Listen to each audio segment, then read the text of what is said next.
It was always about passion. It started with my passion for jewelry, my love for knowledge and for sharing that knowledge, and for willingness to kind of inspire women out there to learn more about gemstones and jewelry, and men as well, and to fall in love with it more and more, and of course adorn themselves with jewelry when they please. But also, of course, it has its disadvantages too, because nowadays to make choice is just so much. Sometimes we get lost on what's possible and what we want, because there is too much choice, there is too much variety of designs and so on. Too much is also not the best thing, but in high jewelry, there is lots of unique stones. There is stones with unconventional cuts. If 10 years ago we'd see more traditional ovals, rounds, and pairs, nowadays we see kite cuts and bullet, shield, everything you want out there, not just in diamonds, in colored stones too. The desire to stand out, it's not only for European audience or American audience, it's global. So in India, I can see a shift from more traditional to something a little bit more European and something downscaled. Because even though you wear jewelry a lot for a wedding, for Diwali, for important festivals, now I see more women wearing jewelry daily. And of course, it can't be a huge necklace, or because none of us want to be like somebody else. If you want to build your tribe, I call it, your community, your audience, your clients, your admirers, and so on, of what you create, you have to stand out. You have to offer something unique, and you have to offer something authentic. I'm a big fan of authenticity and not trying to be someone who we're not. Or sometimes, I saw it quite a few times happening that talented designers came up with very similar idea. And then the war started, oh, they copied me, they copied me. No, you both are geniuses. You both came up with an amazing idea together. It happens. You can create the most amazing masterpieces, but if you don't do any marketing or any communication about it, then the world will not know they exist, and you're very much limiting your reach. And of course, you'll have your collectors, but how many times can you sell to the same collector, right?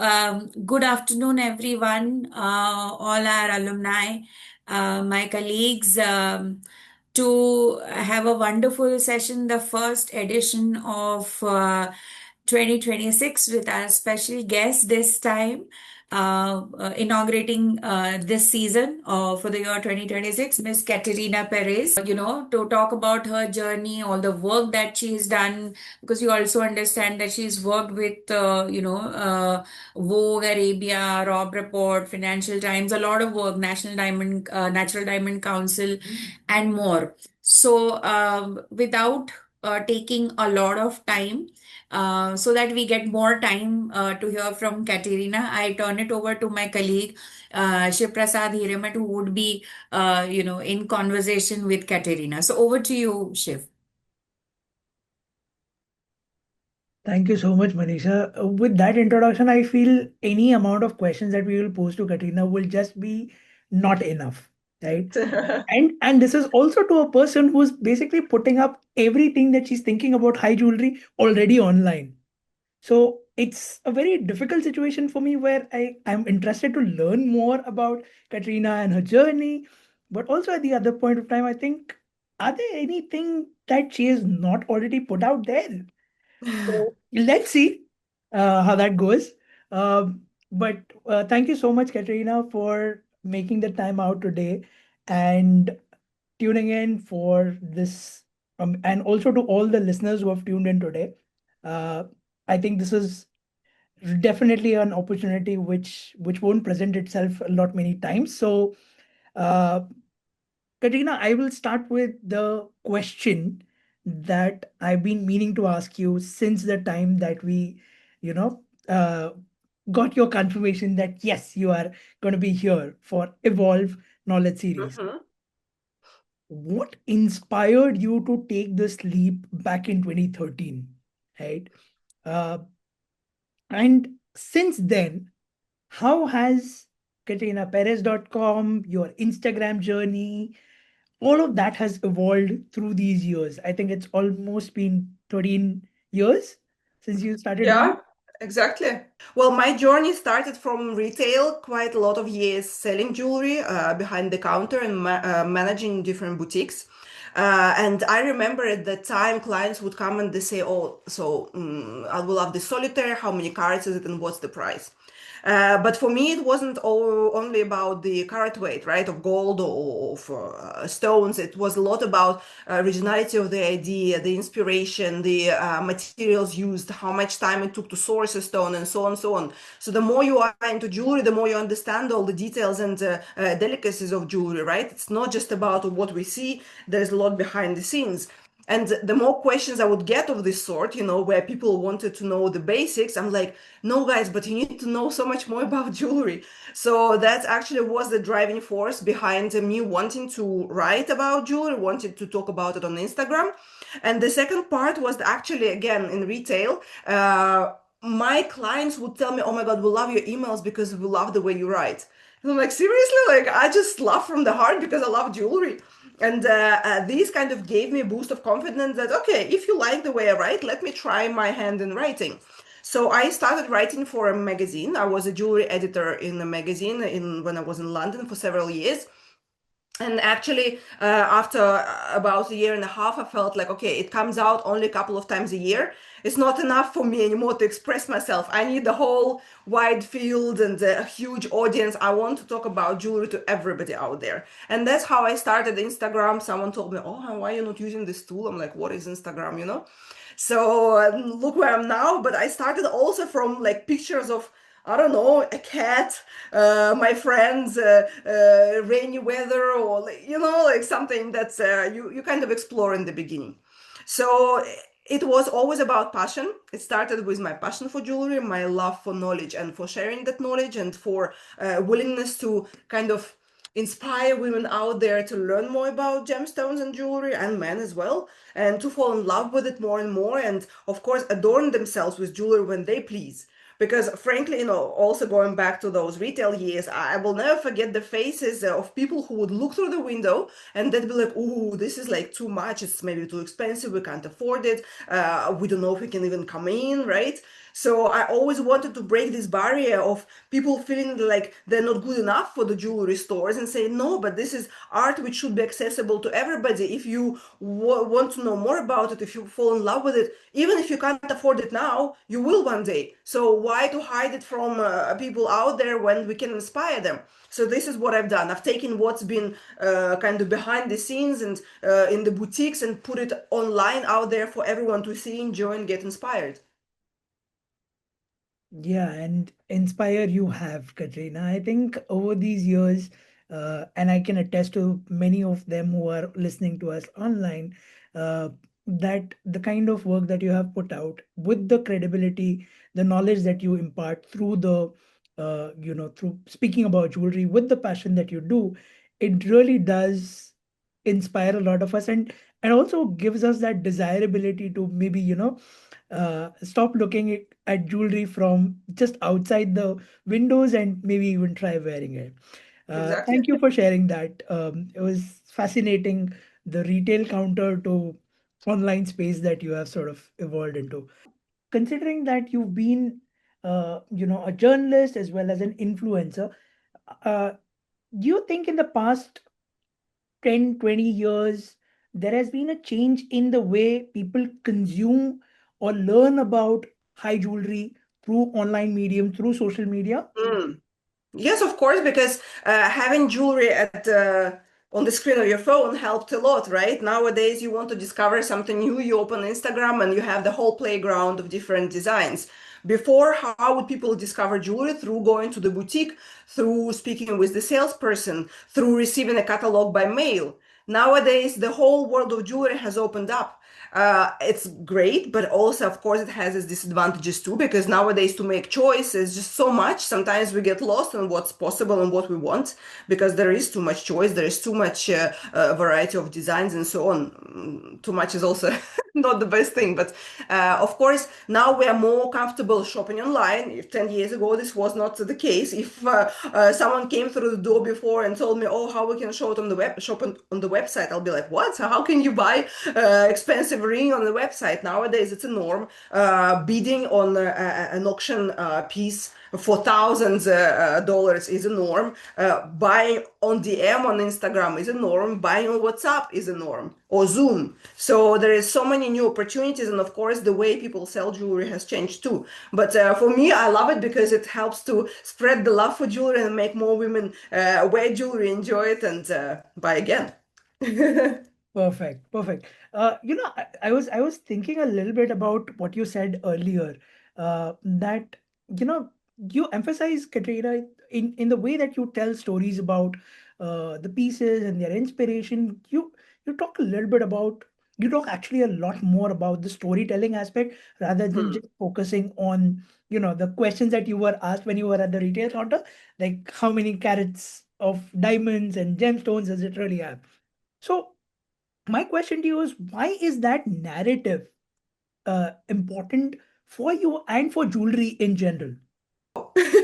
When we learn more about the design inspiration, how the person was searching for that stone and found it, I don't know, after 6 months of starter research, and finally it's there, how they manifested to find the stone that's finally in the design, how the inspiration came when they were on the most magnificent holiday and they felt so amazing and they saw the sunshine and so on.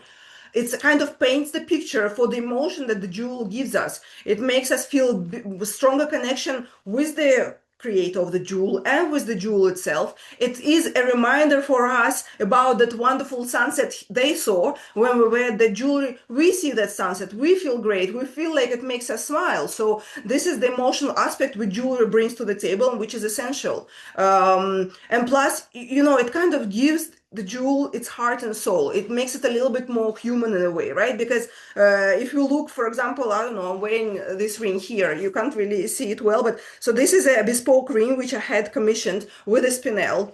And the thing about this spinel, because when I was getting it from a gem dealer, he told me, "Oh my God, Katerina, I've never seen this in my life. It's a spinel, which I personally would call galaxy spinel because there's tiny inclusions of crystals in there.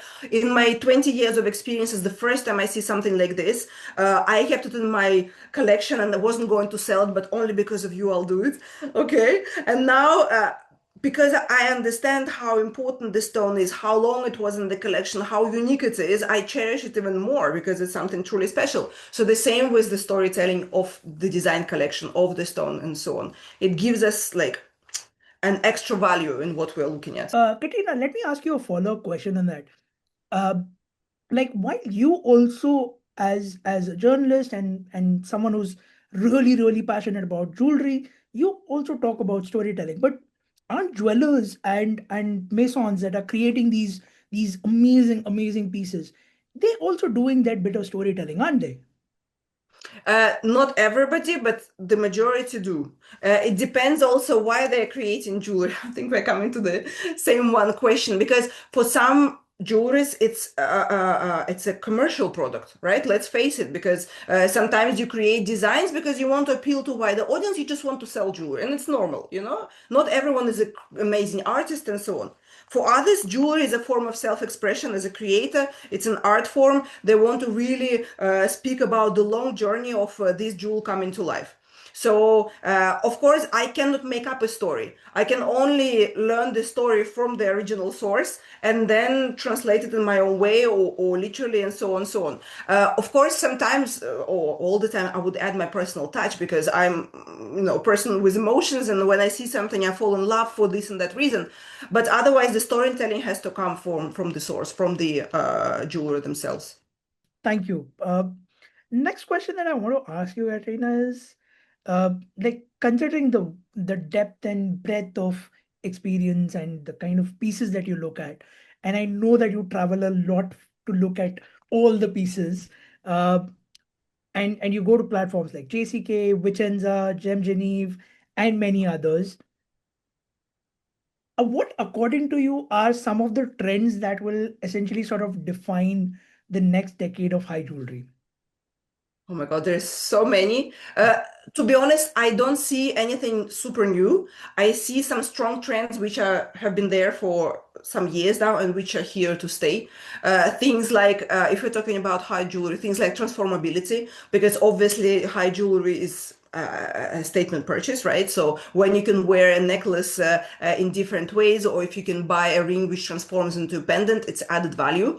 There is also, again, desire to stand out. So therefore, in high jewelry, there is a lot of unique stones. There are stones with unconventional cuts. If 10 years ago we'd see more traditional ovals, rounds, and pairs, nowadays we see kite cuts and bullet, shield, everything you want out there, not just in diamonds, in colored stones too. We see much wider variety of stones. If we talk about spinel, paraiba, mandarin garnet, topaz, imperial topaz, paparazzi, 10, 15 years back, people were like, what is this? Nowadays, it's an important part of high jewelry collection, even on Place Vendôme. I'm now with Paris, right? Just now I finished Paris Fashion Week, and high jewelry maisons presented their new collections. And I did see transformability. I did see unique stones. I did see unconventional cuts. So all of these have place to stay. And also unusual ways to style jewelry. For example, even if a piece of jewelry costs thousands, sometimes it's made in the form of an ear cuff, two-finger ring, ring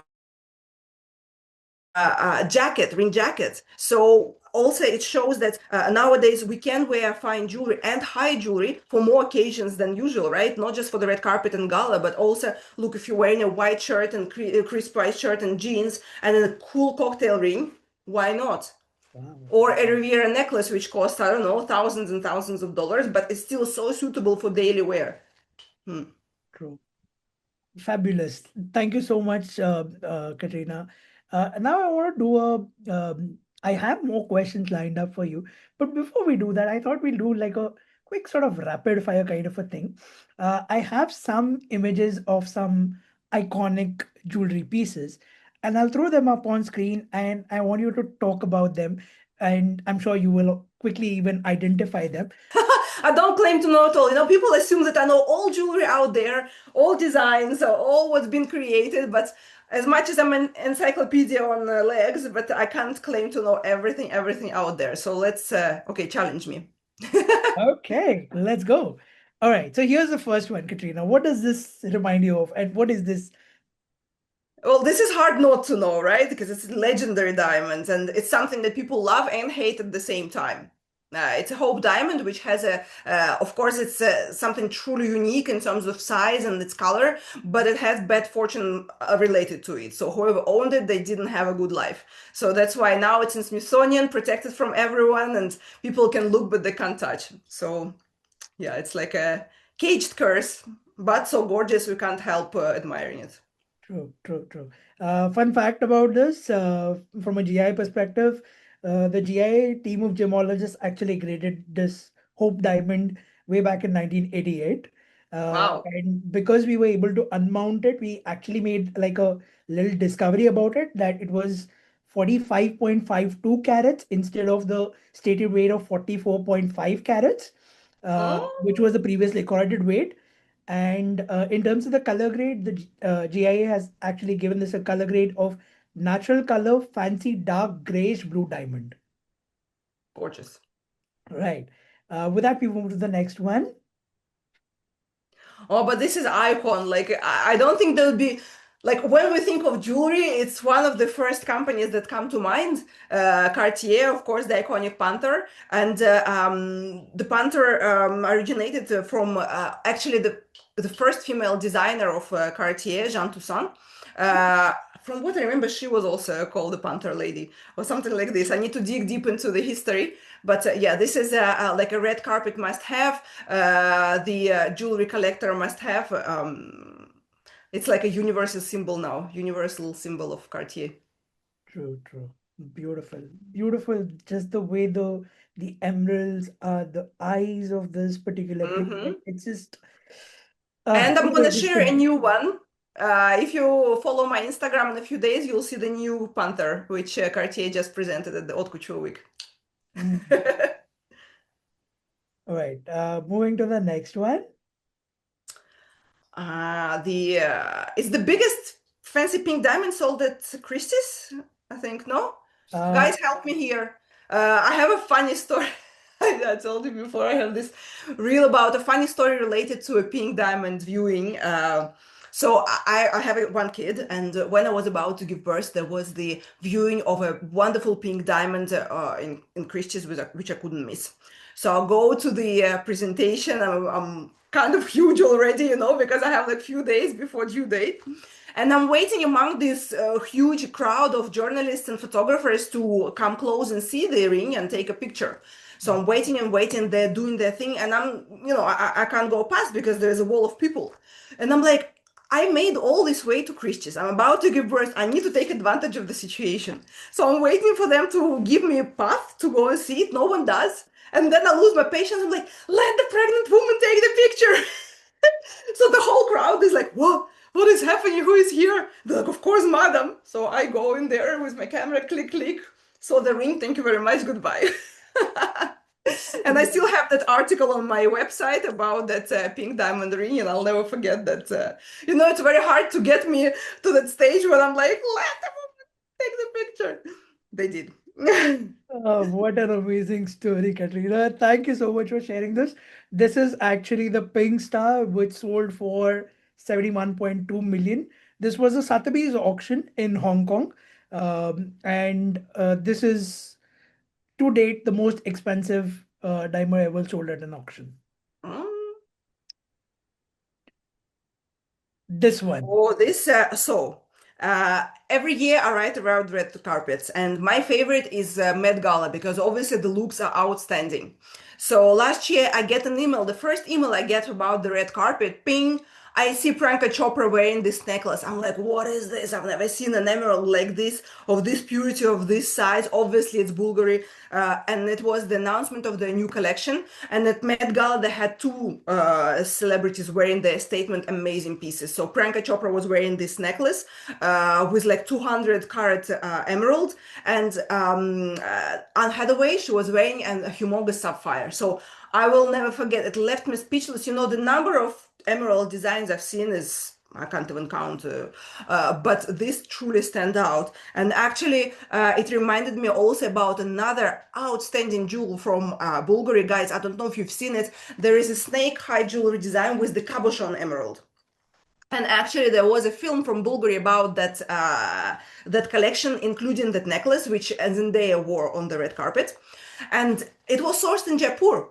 So maybe you know that Lucia Silvestri, she's a big fan of Jaipur. She goes to source many of her stones there, and she has good connections with families. And as always, also when I go to Jaipur, there is unique stones emerging from the safes, and it was one of them. I'm not talking about this necklace to avoid the confusion. I'm talking about the snake, the huge cabochon. That was also around like 100 carats or something like this. And it was a rough which family kept through generations, and it was so clean they didn't want to facet it or to do anything with it. But because of Bulgari, of course, for Bulgari it has to be done. So hence that stone was fashioned into cabochon, and it can be now admired in this snake necklace. But it's just amazing how a gemstone like this can wait for so many years and then finally come to life in an amazing high jewelry creation. So that necklace and this are truly like the celebration of gems and jewelry. True. And you are bang on. This is a 241 carats emerald from Colombia, the largest emerald ever that Bulgaria has used in their creation. But yeah, thank you for that Jaipur story and cabochon one. I'm sure many people who follow you will find that on your Instagram. Now, this one, can you identify this one? Do you know what? It's familiar. I'm sure it belonged to some celebrity of the past or some actress. But I need, guys, your help because I don't remember just on the spot like this where I've seen it. It reminds me of some historical book. Okay, Sharif, help me, please. Okay, you are absolutely right. This is Grace Kelly's pearl and diamond necklace. This is Van Cleef Arpels, and this was on their wedding day. Um, Mm. this was. I'm just prompting Katrina because you know more than me about this, right? I And don't claim to know it all. This one I didn't remember. You see, I remember I saw it in a book, but I didn't remember who it belonged to. so Grace Kelly, Oscar-winning actress, who actually ranked one as the highest paid actresses of all times. She married Rainier III, the Prince of Monaco, in 1956. On the day of the wedding, Her Serene Highness, the Princess of Monaco, received this as a gift from her husband, which is a white pearl and diamond necklace from Van Cleef and Arpels. Mm-mm. My God, amazing. Do we know if it's Oh, sorry. freshwater, like saltwater pearls, or because at that time, did we already have South Sea and cultured? I I don't Okay, know. we'll have to dig deep. Yeah, We have to investigate. and who better to do that for us than you? So we Lisa will says create it the looks like a koya. Okay, we'll double check. sure. Uh, let's move to the next one. Mm-hmm. I mean, look, it's too easy. Bulgari Serpenti is again a huge icon in the world of jewelry. It's like a must-have for the red carpet, a must-have for fashionistas who wear jewelry as a status symbol or as a something that they want to show off, frankly. And this watch is iconic to Bulgari and had many different interpretations. Sometimes they make it in enamel, sometimes in gemstones. This one, I don't even know how many diamonds in there, a thousand with the emerald eyes, but um, right now, actually, they've just launched a series of Minaudiers, jeweled bags. And of course, there's 5 or 6 of them with the iconic motifs from Bulgari, and one of them actually is Serpenti. Oh, beautiful, beautiful. So this piece is Piccolissimo, which is one of the smallest round mechanical movements to date.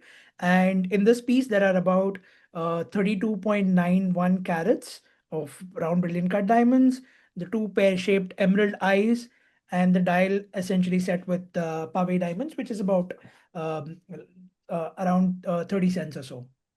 Hmm. Let's move to the last one. What does this Again, represent? the Tutti Frutti icon from Cartier. It's a style which was developed years ago, but it had huge influence on jewelry design in general. Again, it's something so symbolic of Cartier, where you mix different strong colors, and it's all about carved gems. And here, I think maybe you can share the history behind the center stone. What do you have in your notes? So my notes tell me that this is a 137.97 carat Mm. carved Colombian emerald.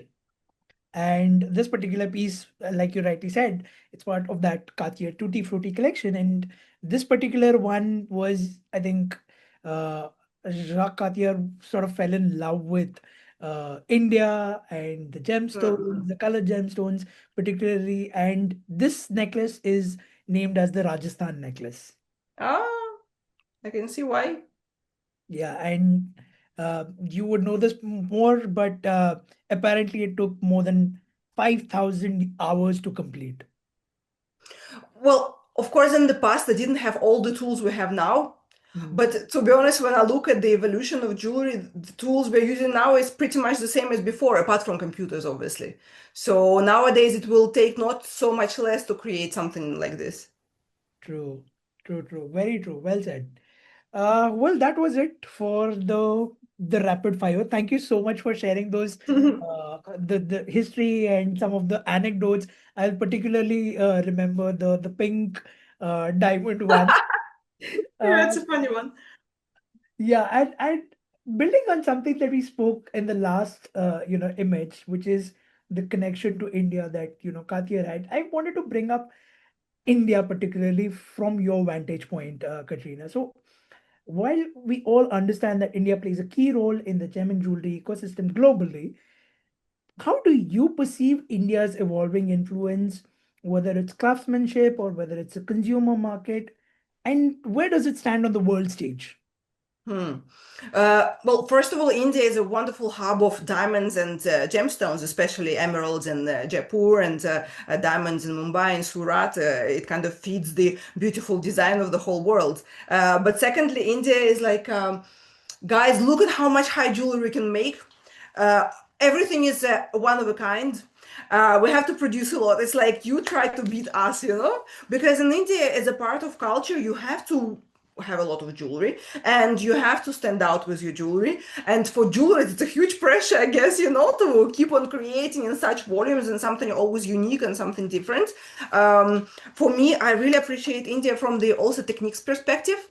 For example, all the enameling techniques or imbuing motifs, traditional motifs in the design, carving stones, and it's like there's lots of complexity in the design, and that's a big challenge, and it's interesting to see how the designers come up with the solutions for keep on creating new original designs.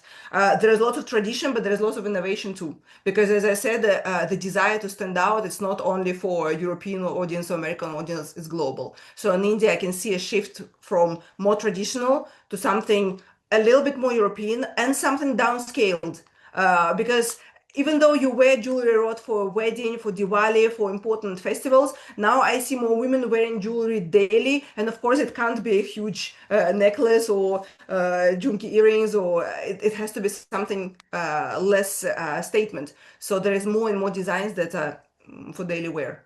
In the meanwhile, I wanted to ask you, Katrina, like, what advice would you have for emerging jewelry designers as well as brands uh, trying to build global brands, global visibility in sort of a crowded digital space? We already spoke about how much content that is already out there.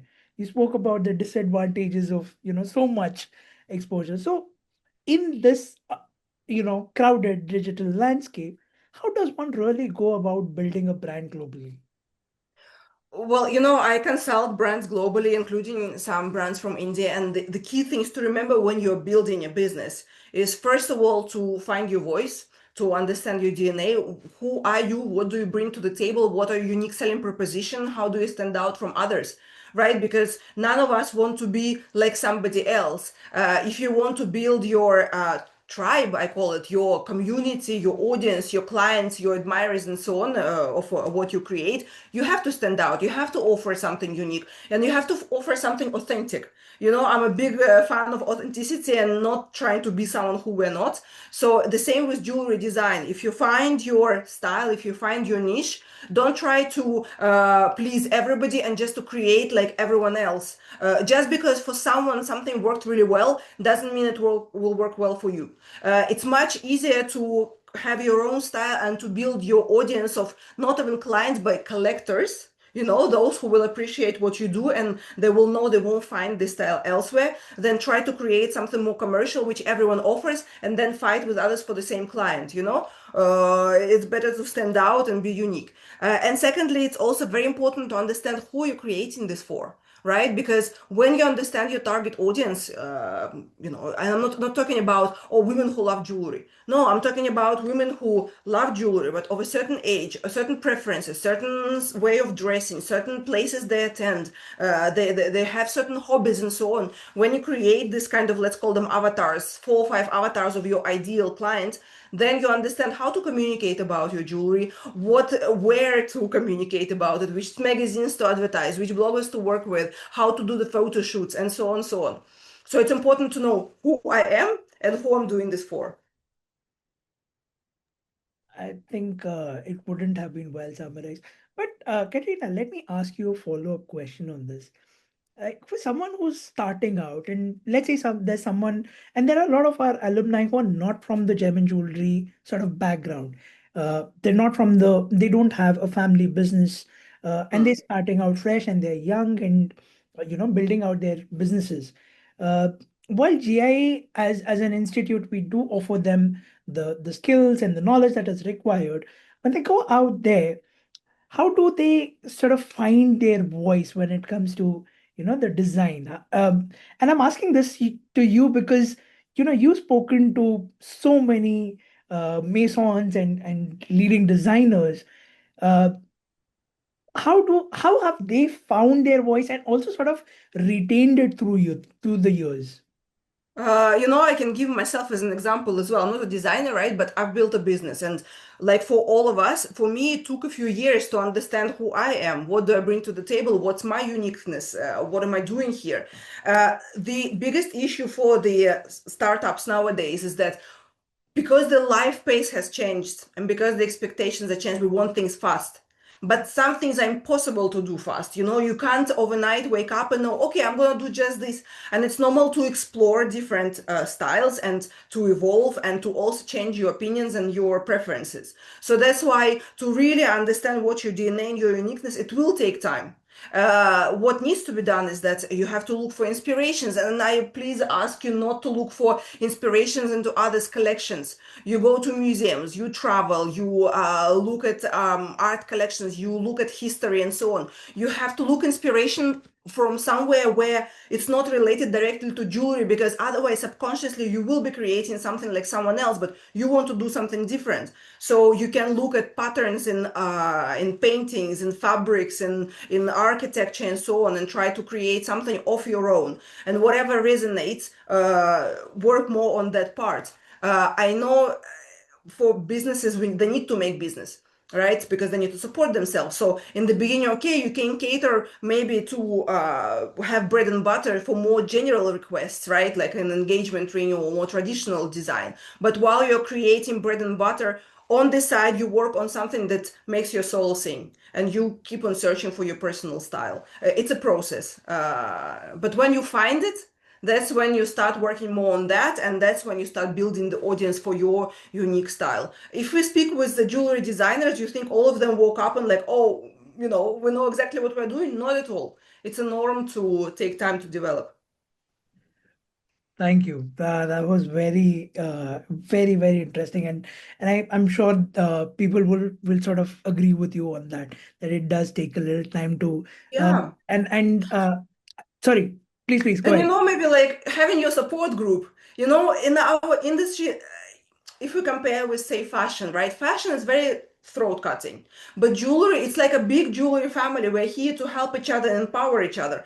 Just because we're all creating jewelry, I mean, I'm talking about jewelry designers, it doesn't mean that there isn't enough client for each of us. So having like a small group of people who are all in the same boat and empowering each other, it's a very good thing. In our jewelry world, among, say, influencers, we're in contact, we go to the same exhibitions, we talk about our hardships, we find solutions. So the same should be done in more in the small jewelry circles where girls can support girls, and whatever. It's very helpful and how to say, confidence boosting when you have your little group of people who like, yay, do it, you'll be fine, or giving you solutions for your questions. True. Like cheering you on and maybe even helping you find solutions. Yeah. Great advice. In the beginning, I had to do all my, like, when I started, there was no one doing what I'm doing. There were two other girls, but obviously they weren't sharing, they were doing things other ways. And I had to learn everything about by trial and error. So it took me several years. Now I'm glad that I've learned all that, and I can now consult others and I consult startups a lot to give them like a catapult to success, because nowadays the pace of life has changed. Like there's no more luxury of spending 2 years on finding your voice and understanding what you bring to the table. It has to be done faster. So now, with pleasure, consult companies on how to get there and what are the essentials for the business and which markets are to penetrate and so on and so on. So Great. Yeah, I mean, that's the benefit of you having gone through that journey so that you can help more. exactly. Right. The last question, Katrina, I want to ask you. There are many more that I do want to ask you, but I will restrict myself because Okay. the audience is going crazy. I think they want to ask you more questions. So, Hmm. my last question to you is, how do you personally stay inspired while curating content in an industry that balances tradition and also is looking at constant reinvention? I think it's thanks to all the new names that come into the fore, new collections. Things are happening. Our industry, of course, it has slowed down over the years, but it's not staying still. So there is always something new, new event, new collection, new designer, new style, new materials being used, and so on. So novelties keep on popping up, and of course, that's a great motivation. But also, it comes from within, right? All our motivations often come from within. It's the desire to improve on your work. It's the desire to learn something new. It's the desire to change some processes in your work, and so on, so on.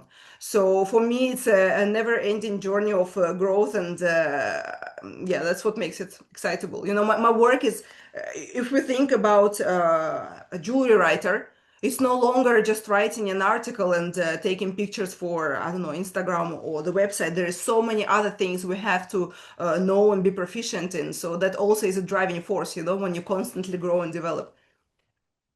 Amazing. I think that itself is so inspiring.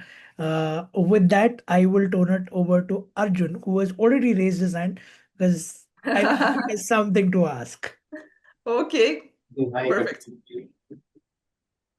uh, so I was really fascinated that in the global arena where you operate from, apart from specifically the jewelry metals and raw materials, which alternative raw materials do you see these days really coming up, especially considering the rates at which the metals are rising up? So, apart from the lab-grown diamonds, which other raw materials, alternative materials have really caught your attention, and you think these are the ones to keep an eye on? I wouldn't say I see a lot of it, but wood is one of them, which is used in jewelry to create a beautiful contrast between sparkling stones and matte finish of the wood, and to give it a very profound, like this rich brown color. I see unusual metals, like aluminum, what is it? Even iron sometimes. Titanium, I think it's more conventional now. It's no longer like super new. Um, but because nowadays a lot of jewelers focus on the artistic aspect. So, for example, titanium or aluminum give the opportunity to color the metal in a different color and to make the statement jewelry more lightweight. Um, in terms of materials, there is also leather. I see precious jewelry. Like, okay, one of the examples, Vishal Kothari from Wag Jewels, he launched a collection called City Ties, and he put his amazing, beautiful diamond pendants on a leather cord, again, to make it more fashionable, cool, wearable, and so on. But otherwise, in terms of like actual new materials, I wouldn't say that there is so many. I don't know if they need it, but still, we often buy jewelry for the precious aspect. So when it's the question of shall I buy something with like an aluminum brooch or a gold brooch, which still lots of people would gravitate towards gold. Thank you so much. Well, with that, I'll turn it over to Manisha now because she's the one who will now ask all the questions from the audiences to you, Katrina. Let's do it. Thank you so much, Shiv. And wow, what a session. And yes, we already have so many questions in our Q&A section. So, with the first one, Katrina, uh, uh, the person's name is not mentioned, but they mentioned that they've read your blogs, learned so much about gems and jewelry as a child back in the day. As a young demi, fine jewelry brand, they would like to know how to stand out in such a crowded market and how to best promote one's own niche. The question is in the design, right? How to make design stand out. And I think I've explored a little bit on that, where you have to find an unusual source of inspiration, an unusual mix of materials, an unusual story behind your pieces or your personal stories, right? Because nowadays people buy a lot from other people rather than from a brand. That's why the power of storytelling is there, is that they want to learn from you, they want to understand the uniqueness of that piece and often connect with your personal story. Here it's about exploring new materials as well, or even things like okay, using the same materials but put colors together, like some crazy color combinations, or matte finish with shiny finish, and so on. So it's about finding your voice, and then of course doing competitive research, right? To see what's out there, to see what's been done before. Sometimes, I saw it quite a few times happening that talented designers came up with very similar idea. And then the war started, oh, they copied me, they copied me. No, you both are geniuses. You both came up with an amazing idea together. It happens. So yeah, you still, you create something wonderful, but you have to be still aware of what's out there. Those are wonderful tips. So yeah, a little bit of innovation will also go a long way. Innovation can be anywhere, design, material, anything, right? The next one is from our alum, Ratan, who says, as luxury jewelers, what key value propositions and client education strategies should we employ when introducing clients to platinum and other modern precious metals, especially when they have strong preferences for traditional gold or diamond settings? Well, it's like you're doing selling, right? You emphasize the advantages. Let's face it, that platinum is a more durable metal. It doesn't discolor. It's I don't know. It's traditionally also very much appreciated. Cartier used the first ones, and it's a metal that can create a finer structure and still be very solid. We can never make somebody buy it, but we can only inspire and by showing the advantages, right? So. Absolutely. Absolutely. Thank you so much. The next one is from Faris. I hope I have pronounced the name correctly. Is the fine jewelry world still rewarding craftsmanship first, or are we quietly becoming a social media marketing-led industry? Think what is going to be if I'm going to answer Is live. uh, uh, Um, so there isn't one answer for all. There is a bit of this, there is a bit of that. It's not like everyone is buying only stories or only artistic designs, or everyone is buying only what's sold by good marketing. There is client for every kind of jewelry. But of course, for a certain segment, for those who want to invest in a piece of jewelry, for those who are ready to spend on an art piece, for them craftsmanship will be so much more important than for those who just buy an engagement ring or a little birth dependent, right? So again, it comes from why we buy any piece of jewelry. right. Thank you. But marketing is everything, okay? Marketing, you can create the most amazing masterpieces, but if you don't do any marketing or any communication about it, then the world will not know they exist, and you're very much limiting your reach. And of course, you'll have your collectors, but how many times can you sell to the same collector, right? It's normal to look for new appreciators of your art. And for me, it's also like you're hiding your treasures from the world. No, you have to showcase the beauty of jewelry for everyone out there to enjoy. Absolutely. Thank you so much, Katerina. The next again from Ratan, who would like to know, as an online first jewelry brand offering lab-grown diamonds for everyday wear, alongside natural diamonds and colored gemstones, how can we effectively educate customers about product quality and value proposition without the traditional in-store experience? It's not what you say, it's how you say it, right? So you can come up with different, maybe small educational events, maybe small talks, maybe one-to-one come and discovery sessions, where you spend time with your audience, with your clients, without trying to just sell them something. Nowadays, you sell through experience, through value proposition, not just come and buy. Jewelry is not a necessity; it's something that is an emotional purchase. So when we feel good, when we feel happy, of course, sometimes it's dictated by an event, but generally it's like something we feel strongly inspired by, and then we want to own it. So here I can't give you the recipe. It's something that you need to strategize and think through. But again, it can't be maybe a traditional way of explaining, madam, this is the lab grown diamond, it's grown like this, and this is natural diamond. No, give people an experience, come up with interesting facts. It has to be a scenario that's engaging, for presenting that information. Absolutely. Like you mentioned earlier, also communication is the key. The way you engage with your clients, I think that'll help you talk Mm. about your jewelry and explain. Wonderful. Ratan has quite a few queries, so I'll put one more from him. If Okay. you were launching a jewelry brand from scratch in 2026, without legacy infrastructure or traditional retail, what would be your first three strategic moves to build credibility and compete with established luxury houses? Specifically, how would you leverage content, community, and digital first approaches rather differently than heritage brands? That's quite a long question. It's like a separate Katrina, session. I think the simplest way in which you can answer is hire you as a consultant. Exactly. But No, jokes but aside, all. Hmm. So if I can break it, maybe let's take the first part of it is that what would be your first three strategic moves to build credibility and compete with established luxury houses? Let me tell you, credibility comes from consistency and from quality.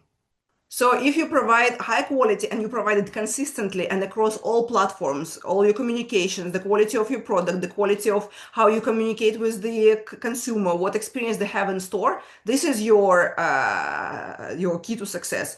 Not years of experience or third generations or whatever. This is it doesn't matter to the client. The client wants to be wined and dined. They want to feel special. They want to feel looked after. They want to come to the store again and be named by their name. And madam, I remember you came to see this ring. Would you like to see it again? So there has to be more. Your client is your king. Okay, so this is what will bring you success, and that's why people would want to come to you, not because they would want to learn about lab-grown diamonds and difference between lab-grown and natural, or learn a story. They just want to feel appreciated and valued. That's all. Absolutely. The connect that you can build with that person.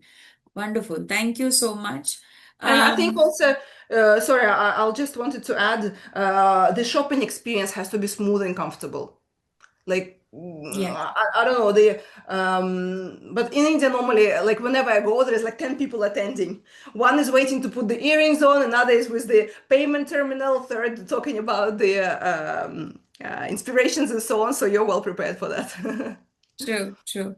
And the other part was also about how would you leverage the content, leverage content, community, and digital first approaches differently than heritage brands. How would you do that? But you know that's what we were talking about. The way you create content is dictated by your target audience, right? Yeah. And your unique selling proposition, because that's what you need to highlight in your content. You don't just go and create a pretty shoot and then you think, oh, how do I put this all together? You're not creating a catalog. You're not creating a mix of pretty pictures. You on your social, you need to be specifically focused on the messages you want to pass. And first, you develop your strategy for content for your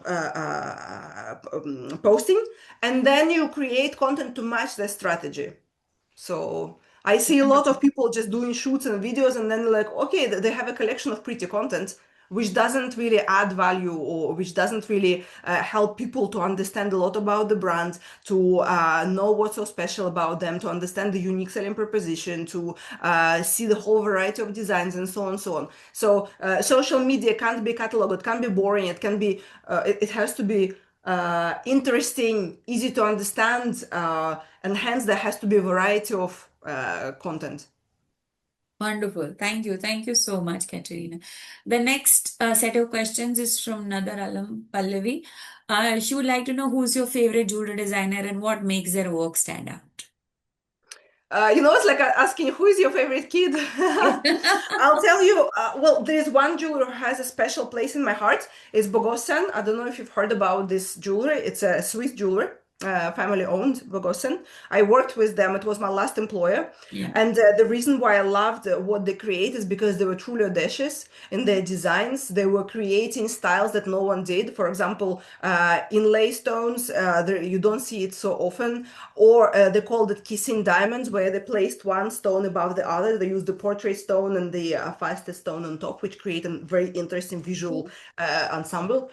They also worked with titanium, with carbon fiber. They worked with stones which are super rare. It's the first time I've seen chameleon diamond in my life. It's at their boutique. So for me, they are still breaking the boundaries of designs and creating something new. So I truly admire them for that. Wow, truly innovative with the kissing diamonds. Thank you. Thank you for sharing that.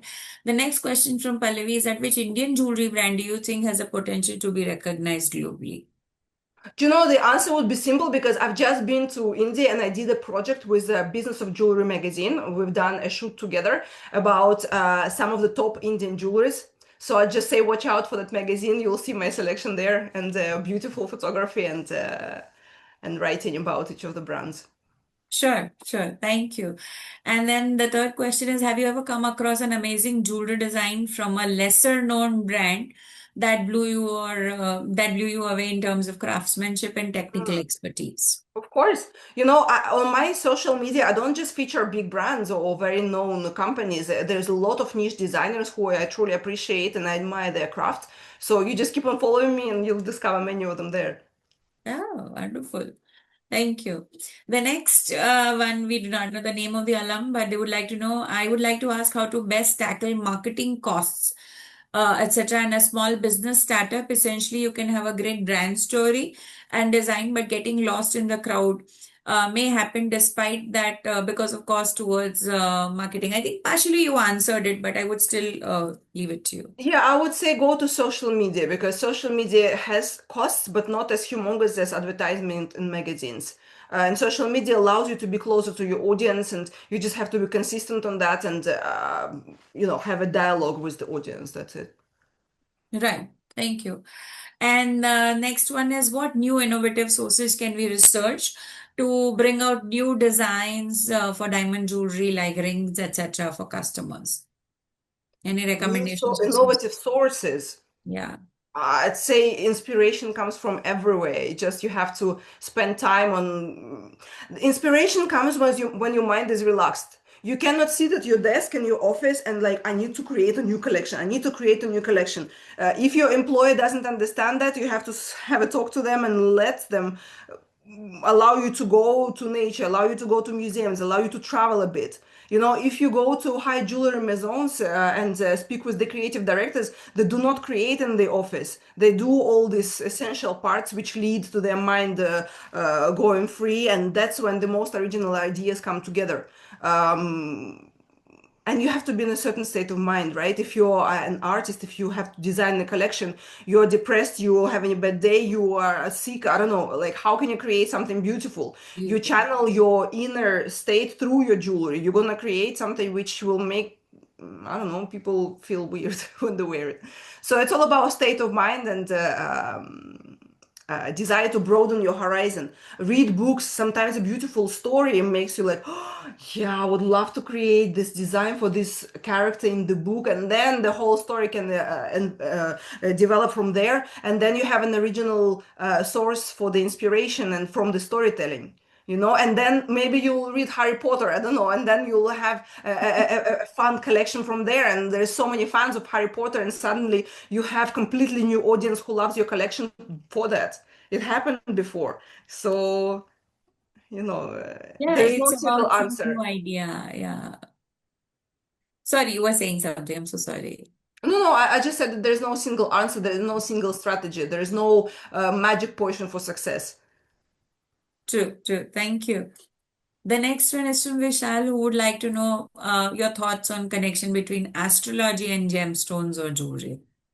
Look, there is a strong connection, but for people who believe in it, right? Because I know in India, astrology plays a huge role. In Russia, we also follow it a lot. There's many countries who are very attentive to this. In Europe, much less. But stones have energy, stones have powers, and for those who believe in it, they work. For those who don't, it doesn't have the same effect, but yeah. Right, right. Thank you so much.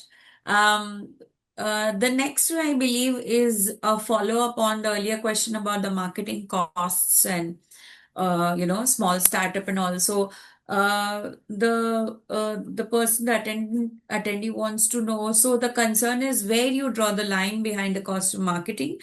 How would you recommend to proceed with a low budget or at least a minimum within first, second, and third year, other than just using platforms like Instagram and YouTube Shorts?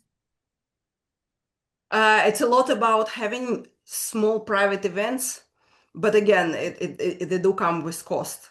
Um, I cannot give you the answer for spending no money and getting the result. Okay, I do not know this because I believe quality and the result is directly proportional to not just monetary investment, but how much time and effort you put into this. You can create beautiful content for social media. You can buy yourself a camera. You can learn how to take pictures like I did. No one ever taught me. I'm self-taught on everything, how to film videos, how to take pictures. You have YouTube channels which are free knowledge where you can learn. It's more time consuming, but it's possible. So you either invest your money and get a quicker result, or you invest your time and you get result in the end. But there is no way to have low cost and great quality. I don't know this. Maybe if you will find out, I'll benefit from that knowledge too. But No, I think that's very right that every great work will need a lot of investment in terms of resources, time, efforts, everything, resources, yeah, right? exactly. Not Yeah. just money, but resources of time, resources of effort, knowledge. Knowledge. And also, look, you build your brand step by step. You go slow, you find your brand community, a few people who admire what you do, they want to support. Then slowly, slowly you grow. So your growth will be proportionate. It doesn't mean that once you launch a business, you have to earn millions, you know. If you go slow, it's better to go slow and steady than try to balloon in a big business and then you will not be able to sustain the pace. So, Right. Yeah, that's some wonderful insights there. Thank you so much. Right. So next one is from Uma, who would like to know with rising gold prices, how do you see the future of design evolving in the diamond and gold jewelry market? look, gold is metal that people appreciate. It's part of many cultures. It's what we know and what we love, what we desire.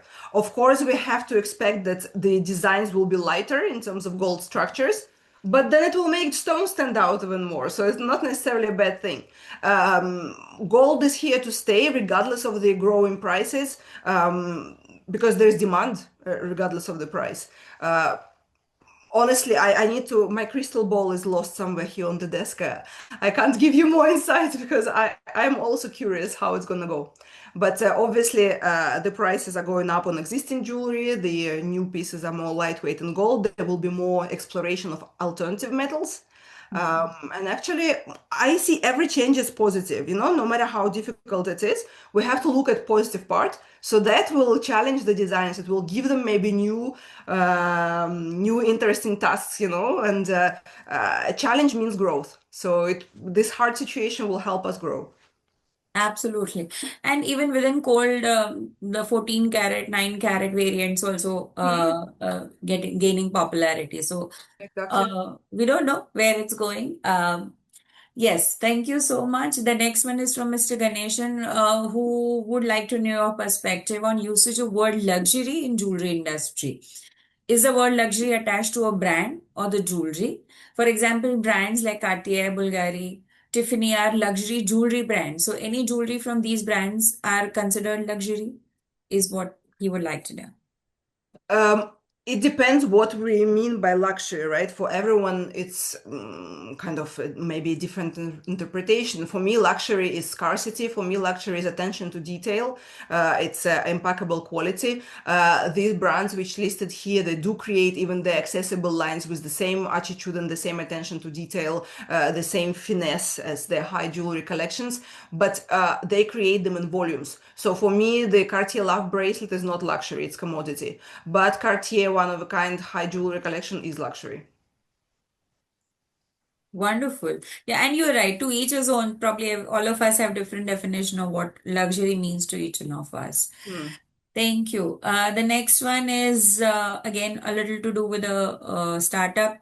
How best should a mother-daughter that's bootstrap begin? Any tips? Look, it's very hard to give a certain answer when I have no background of the It's company or I don't know very, what's I know, happening. it's very Yeah. open question. As I was saying, find your own voice, and think already who you're trying to appeal to. And then planning. Okay. So for every planning is 80% of your business, execution is 20%. If you know already your projected potential, if you understand who you want to appeal to, what you want to do, so on, so on. If it's all written out, calculated, planned out, then it's already 80% of planning is 80% success of your future business. So the next query is about they would like to know any story about how a designer put out their first collection in a way that caught your eye. It's about the design itself, right? When you use an unconventional material and a different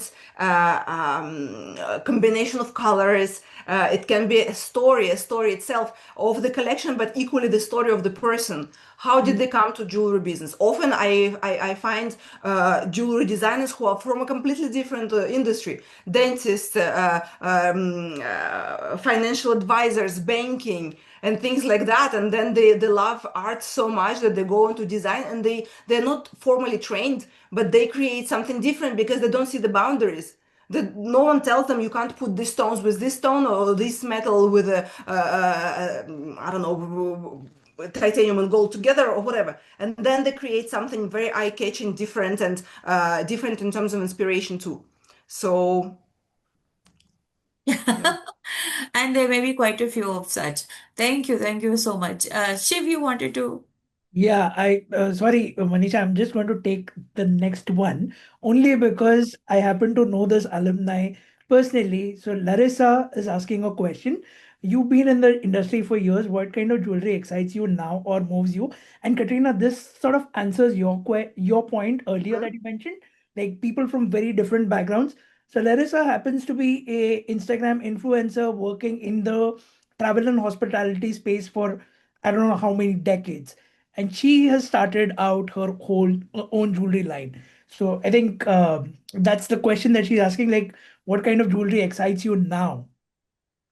For me, it's before. I always look at jewelry as a wholesome object, right? Because I have to look at it from the front, from the back, from all angles. It has to be, for me, jewelry is a form of art, so it has to be impeccable from every angle. And it doesn't always have to have like a beautiful gallery of a ring, but at least the polishing has to be done well. The setting should be immaculate. Again, I have to say I'm spoiled, right? Because I see the best of jewelry. I understand not every designer can propose, super high-end quality, every detail measured and perfected and so on, especially when you are starting up designer. But for me, that's what excites me, the quality, the originality of the idea. Of course, the gemstones, colored gemstones. Sometimes you forget about design when you see an amazing morganite, apariba, spinel, mandarin garnet is my love, and so on. And equally, as I told you, like I like to explore the jewel as a part of the person who creates it. Like, how did they translate their own heart and soul, their vision, into what they've just made, right? So that's, for me, storytelling is important. I always ask for the background of the piece, of the person, and so on, so on. But guys, honestly, when it comes to excitement, first thing, it's like with the real life. We fall in love with person when we see them, right? And then we start asking questions. With jewelry is the same. We see the piece, first we like it visually, and then we want to dig deeper. Right. Thank you so much, Katerina. Thanks a lot. Sorry, Shiv, you had something? No, I was just saying back to you, Manisha. Thank you. Thank you so much. And I saw a lot of questions in the chat section also, but I believe in some form or the other during this whole session, all of them have been answered. As a designer, as a strategist, you have tried answering all of those queries. So thank you so much, Katerina, for going through all of these questions, doing this wonderful session for us. And I'll now turn it over to Arjun. There's one question which we can answer actually, and because it's something that people ask me all the time. Do you want to? The lab-grown one? Exactly. And I have actually a reel about it, which went viral and which did really well, because lab-grown and natural diamonds is a personal choice. And remember when we were talking before, like I draw this parallel, and actually I stick to this vision, is that it's like being a meat eater and a vegetarian. We coexist. It's exactly the same thing. With lab grown, someone would prefer a lab grown diamond for the better price, for the unconventional cut, for having a bigger diamond that they can afford and make them feel great. Others, like, I like everything natural. I have nothing against lab grown, but I will not go there. So we have to communicate correctly about them, especially if you sell them in your store, and especially if you sell both of them. But my only concern about lab growns is their unforeseen future, right? We're selling something now which might completely lose its value, which might retain value. We don't know. So that's my only question about lab grown, right? What's the future? And yeah, otherwise, I think there is room for both. Wonderful. Yeah. The vulnerability, I mean, I would rather say the dynamics keep changing as far as lab grown is concerned. So, but then yeah, both are wonderful as long as they are in a beautiful jewelry, which tells a story, which has some emotion, and which appeals to the person who wants to buy and wear it. Thank you so much. And again, back to Arjun. Well, thank you so much, Katrina. I would like to tell our audiences that Katrina did inform us that she's slightly unwell, but I think no one would have believed, given the energy with which you were here with us for what now, probably close to 2 hours now. Uh, so thank you very much for doing this with us, for us. I'm so happy that our alumni would have taken so much learnings because uh, when it comes from you, it's tried, it's tested. You took out your years of experience and just gave it out in a few minutes to all of us. We are really grateful and thankful to you for doing this for us. Next time when you are in Mumbai, we would love to host you at our Mumbai campus. We'll And organize. thanks a lot. Take care. Thank you everyone who were here. It's quite a lot of people. So if you have more questions, you can always send me a direct message. I love talking to my audience. It's me who replies. So I hope you've learned something and I could help somehow, maybe your business, give you some ideas. Or it's always a pleasure. Thank you for having me. Thank you so much. Thank you, everyone. Good day. Take care. Have a good day. Katrina. Bye. Bye.